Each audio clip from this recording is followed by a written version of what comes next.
This is ChestertonRadio.com. This is Chesterton Radio, your home for podcasts of works by G.K. Chesterton, plus drama, comedy, mystery, science fiction, big bands, and much more. The soundtrack to your Chesterton day at ChestertonRadio.com.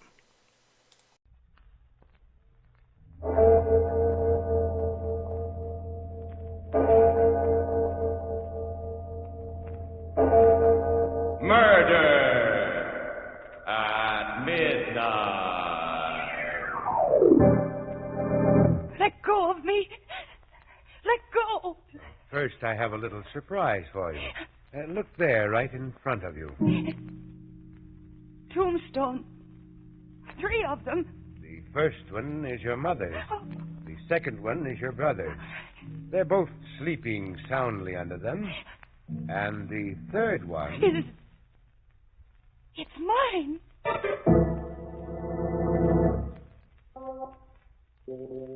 Midnight, the witching hour when the night is darkest, our fears the strongest, and our strength at its lowest ebb.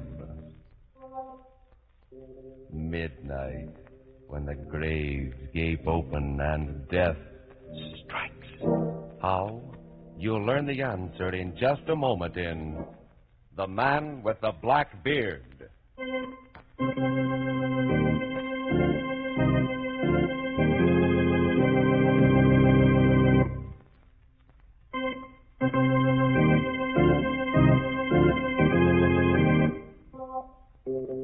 And now, Murder at Midnight, Tales of Mystery and Terror by radio's Masters of the Macabre. Our story by Sigmund Miller is The Man with the Black Beard.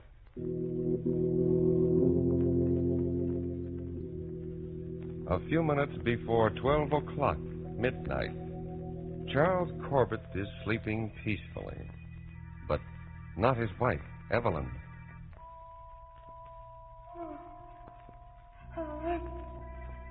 No. No, don't touch me. There's no use running. You can't get away. Please. Please let me alone. You mustn't be afraid, Evelyn. You. That black beard. I've seen you before. Of course you've seen me before. Everybody does. Sooner or later. No. I don't want to see you. And I won't.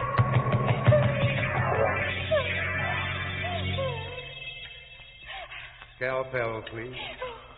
What are you doing? You can't operate on me. You can't. Just hold still. After this first incision, you won't feel anything. No, there's nothing wrong with me. Let go of me. No one's holding you. Get up. I'm trying to. I can't. No, Evelyn. Your face. Your growing beard. Yes, Evelyn. A black beard. You're the man with the black beard who's been following me. Yes, Evelyn. No. I'm afraid you're going to die. The prisoner will rise. Prisoner. I find you guilty. Guilty of trying to run away from the man with the black beard. You are sentenced to be guillotined. No. No, please, I didn't do anything wrong. Step up these stairs, please. My husband. Let me call my husband. No time for that. Raise the guillotine. Please, give me another chance. You'll only run away again. Head down, please. No. Oh, why do you hate me? Why do you want to kill me? Because you hate me. And for this you must die. No! Evelyn! No, don't. Evelyn, for heaven's sake, what's the matter, darling? Charles, help me. Oh, Evelyn, stop it. Now, you're perfectly safe. Look, darling. Look, you're in bed. I'm in bed. Yes. Oh, Charles. Oh, what was it, darling? What was it? Was it a bad dream? Oh, Charles. dreadful dream I've ever had. Oh, there. There was a man with a black beard, and he was trying to kill me. No, darling. At first he was a doctor. He was going to operate on me. And then he tried to guillotine me. Evelyn. And the knife was just going out. Oh, But you... poor darling. It's all my fault. Oh, no. Why is it your fault? I'm telling you about that latest case of mine, that murder case. No, Charles. No, I don't think it was that. No, I've dreamed about that man with the black beard before. Charles, it means something. When did you dream about him before? I don't know. It was about a month ago. Oh. Oh, yes. That was when I got my new job. That makes sense. No, Charles, there's something else. I can't help feeling it. I can't help feeling that I'm going to die. Don't say that, Evelyn. No, I feel it in my bones, Charles. I'm certain. I'm going to die. Soon.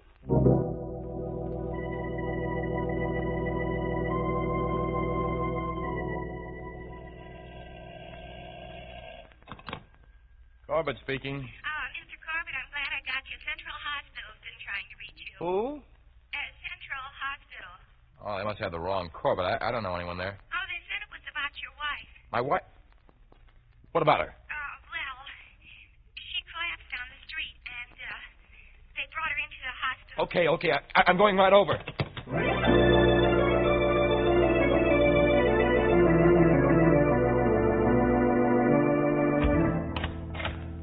Evelyn. Oh. Hello, Charles. Oh, darling, what is this? I came right over. What is Charles. it? Charles. Oh, baby. Please, honey, don't cry. Oh, look. Tell me. Charles. Huh? Charles, I saw him. You saw who? The man. What man? The man with the black beard. The one you dreamed about last night, you mean? Yes. Where? Well, he was in the street. In the street? No, I left the office. I was going out for lunch.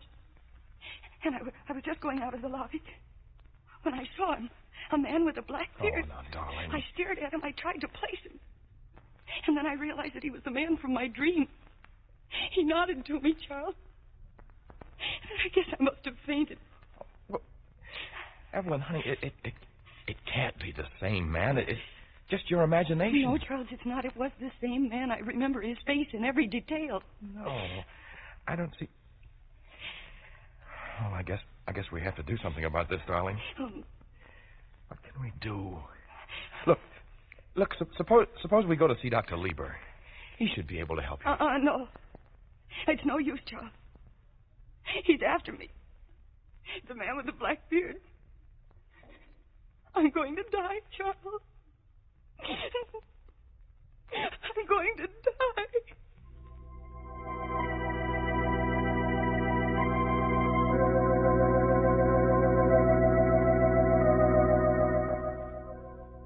Can you describe the man to me, Mrs. Corbett? Yes, Doctor, I can. He has a long, narrow face, deep-set black eyes, and a black beard. Had you ever seen him before before you dreamed of him? No, I don't think so. And you believe the man you saw in the street and the one you dreamed about are the same? I know they are. You say he nodded to you, as if he knew you. Oh, he knew me, all right. He wants me to die.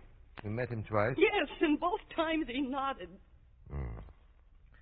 I can understand your being afraid of him. But I think you also hate him. You do hate him, don't you? Hate him? Doctor, I could kill him without even thinking twice about it. I see. What do you think, Dr. Lieber? If she did not hate him, the explanation would be simple. She might have seen this man with a black beard before she dreamed of him just passing in the street. And she could have had a nightmare about him. But hate is important. Hating him the way she does, that means he has become a symbol to her. A symbol? Then you don't believe he's a real person, do you? That he's really threatening me? Not in the way you mean. What we'll have to do is to find out just what he does stand for. But, Doctor, I tell you, I know what he stands for. He stands for death. I'm not going to tell you to forget him, Mrs. Corbett, because you won't. But if you'll come back again tomorrow, We'll see if we can't find out a little more about him.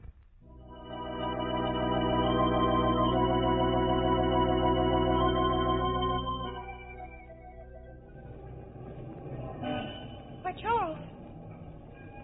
What are you doing here? Waiting for you, darling. We're going to have lunch together. You mean you'd like to take a look at the man with the black beard? Well, yes. Look, you say you met him right here on the street corner, Yes, right here. Twice. Oh, Charles, are you doing this because you believe me or because you don't believe me? Or is it because you think I've gone mad? Oh, my dearest, what a question. Well, maybe he won't show up today. Well, then I'll try again. Yes, and maybe that I can see him, and maybe you can't. Maybe it's just a... Charles. Huh? Look. Where? There. Coming towards us. Well, I'll be... Oh, just as you described it. Then you do see him. How do you do? Oh. He spoke to me. He never did that before. Getting into that car. Hey, you! Wait, I want to talk to you. He isn't paying any attention, Charles. He's driving away. Can't let him get away. Taxi! Come on. Taxi! Here, inside, Evelyn. Wait. All right. Where to, bud? Follow that black car. We've got to see where he goes.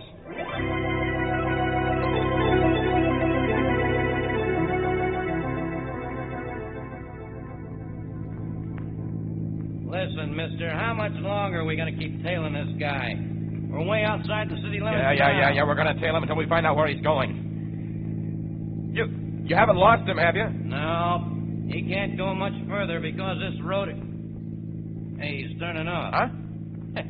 Into the cemetery. What? What did you say? The Cypress Cemetery. He's going in. Oh, step on it, will you? I'm going to catch him.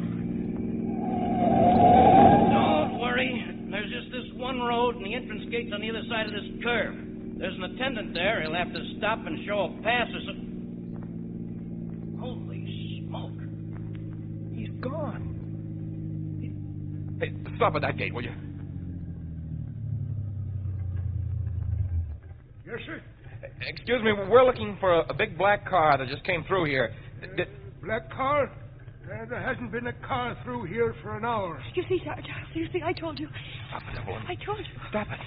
Look, there must have been one. We followed it all the way from town. A man with a black beard was driving it. Mister, I say there hasn't been a car through here for an hour, with or without a beard. A man with a black beard and a black car vanishing into thin air at the gates of a cemetery. But then, where would you expect the trail to end that began with a nightmare? A dream of Murder at midnight.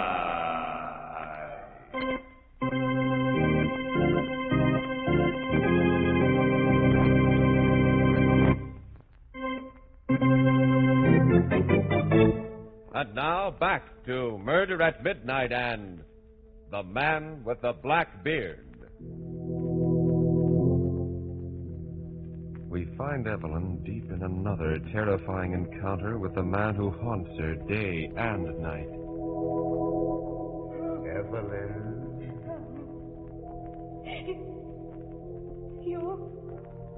You again? What are you doing here? Waiting for you. You were looking for me, remember? You and your husband right here in the cemetery. No, I've got to get up. This is just another dream. It's a nightmare. Is it? Yes. Look at me. I'm very real. Here, touch me. No. No, you're cold. Always. Oh, why don't you leave me alone? Why are you pursuing me? It's you who are pursuing me. It's a lie. I hate you. Naturally. I have a surprise for you. I don't want to see your surprise. Oh, I've got to wake up. I've got to. First, you must look at my surprise. Look there, right in front of you. Tombstones. 3 of them. The first one is your mother's. Oh. The second is your brother's. And the third one, do you recognize that? It's my own. Can you read the inscription? Oh, It says, Evelyn Corbett, beloved wife. Simple, but dignified. no, it's horrible. It's horrible. Now, if you kindly step down into your grave, our business will be finished. Oh, I won't do it. I won't. I don't want to die. I'm afraid I must insist. No, I won't. This time you can't help yourself, even by waking up. This time in you go. Evelyn! What are you doing on the floor? What is it? Oh, Darling, what's the matter? it was he again. Who?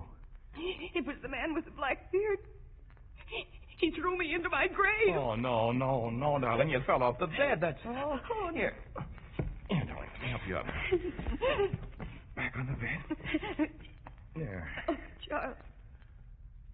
Oh, Charles, if this keeps up, I'll go out of my mind. I know, darling. Oh, Charles, do something.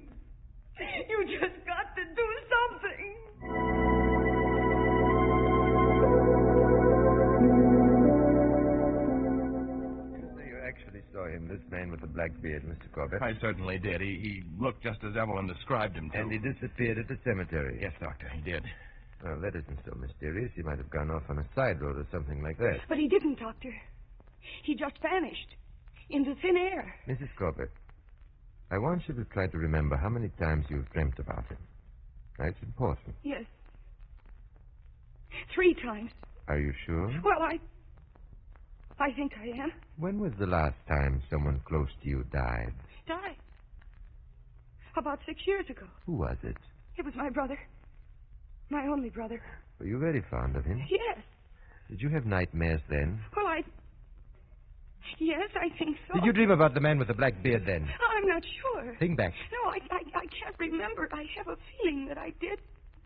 Only I can't be too certain. It will come to you. Maybe not now, maybe tomorrow or the day after. Let me know immediately when it does. I don't get this, Doctor. What has that got to do with the immediate problem? A great deal, Mr. Corbett. But the man with the beard is a real person. No, he isn't. He isn't a real person. But he was no, there. I think he's dead. Hunting for me. I see. Of course, one way we can prove he's not is to get hold of him. Talk to him. Well, I'll take that job. I'll find him. And when I do, he's going to do a lot of talking.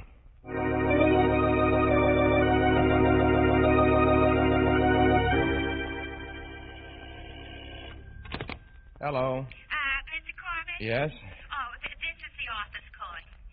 The boss wants you to investigate a new case. Yeah. The body of a Mr. Hampton was found in the river today. He was heavily insured, and they want you to go down to the city morgue to look at the body as soon as possible. Okay, I'll go down right now. Goodbye.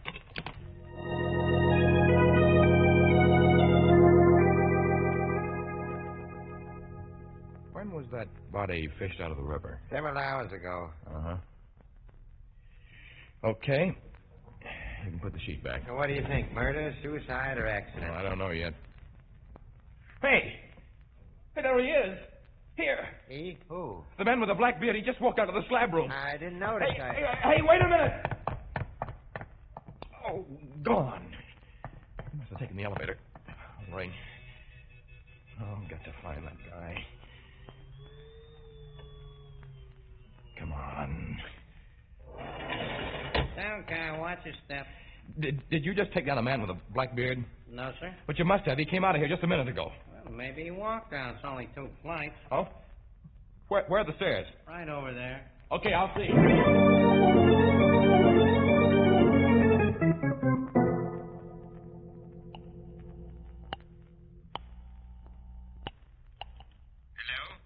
Hello, Dr. Lieber? Yes? This is Charles Corbett. Anything wrong? I just saw the man with the black beard again. You did? Where? Down at the morgue. Did you talk to him? No, he disappeared. I ran after him, but he just vanished. That's too bad. We've got to get a hold of him, Doctor. Perhaps we can meet him at the street corner near my wife's office. She's seen him there several times. I have a very heavy schedule, but when's the best time? About 1 o'clock? I'll be there. Look, should I have Evelyn come too? Yes, that might be a good idea. Good. Maybe we can clear this up today.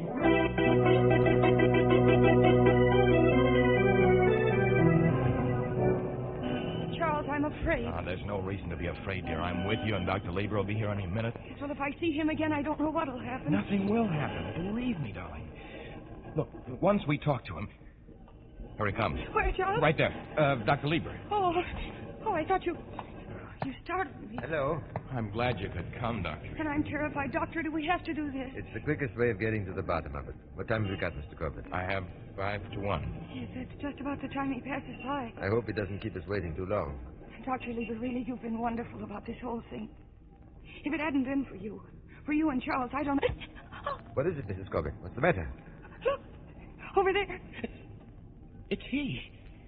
And he really does have a black beard. I've got to get away. I've got to get No, away. stay here. Nothing's going to happen to you. He's coming over here. Good. Oh, don't let him touch me. Don't. Please, Mrs. Corbett. Good afternoon. How do you do, sir? I believe you are the people who are looking for me. How did you know that? The guard out at the cemetery told me. He described you and the lady perfectly. Oh, look out. I've got her. Evelyn. She's fainted. Evelyn, You better take her someplace quiet where she can... My place is just up the street there, a few doors. If it won't bother you too much, Of course not. Show us.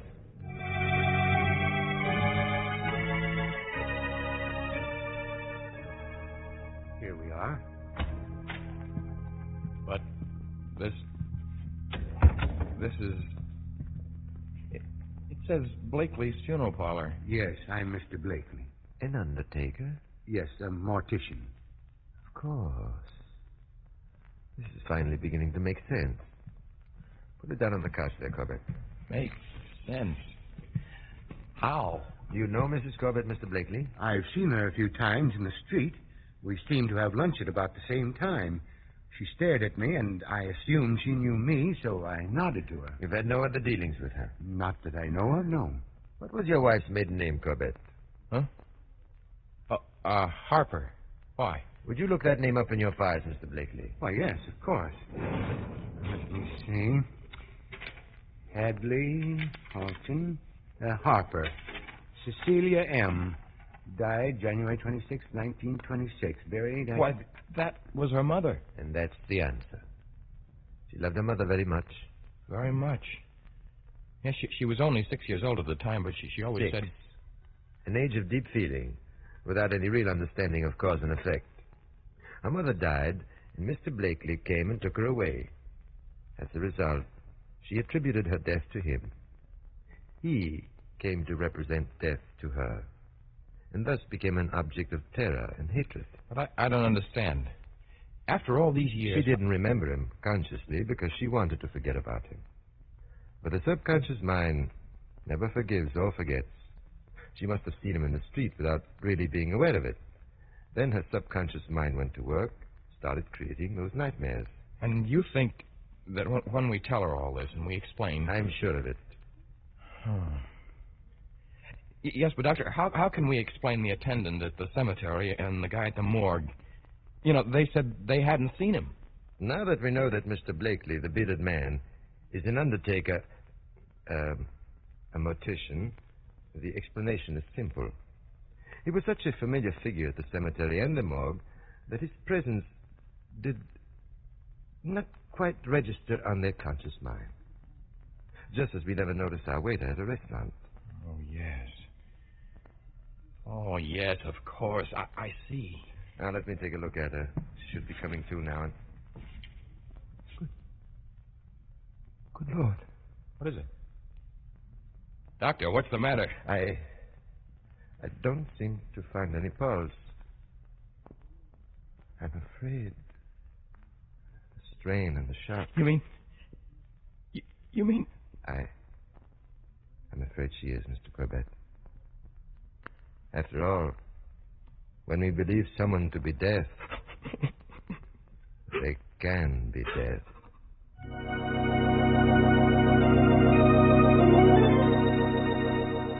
A woman dead of fear created in her own mind, lying on a couch in a funeral parlor. The logical place to end a story that began with a nightmare. A terrifying dream of... Murder at midnight.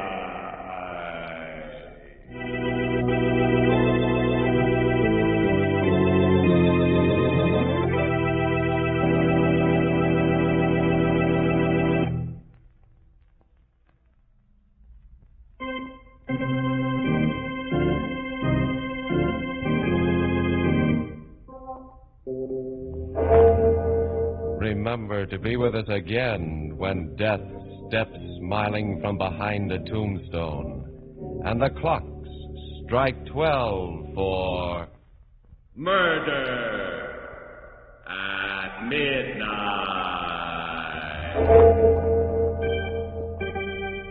The part of Evelyn Corbett was played by Mercedes McCambridge. With music by Charles Paul, Murder at Midnight was directed by Anton M. Leader.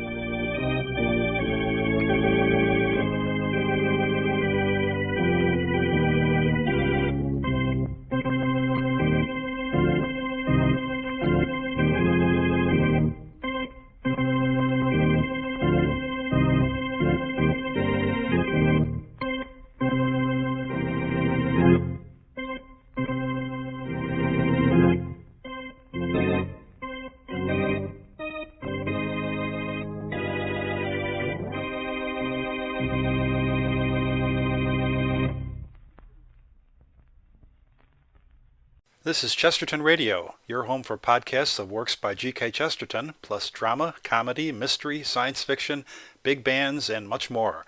The soundtrack to your Chesterton day at chestertonradio.com.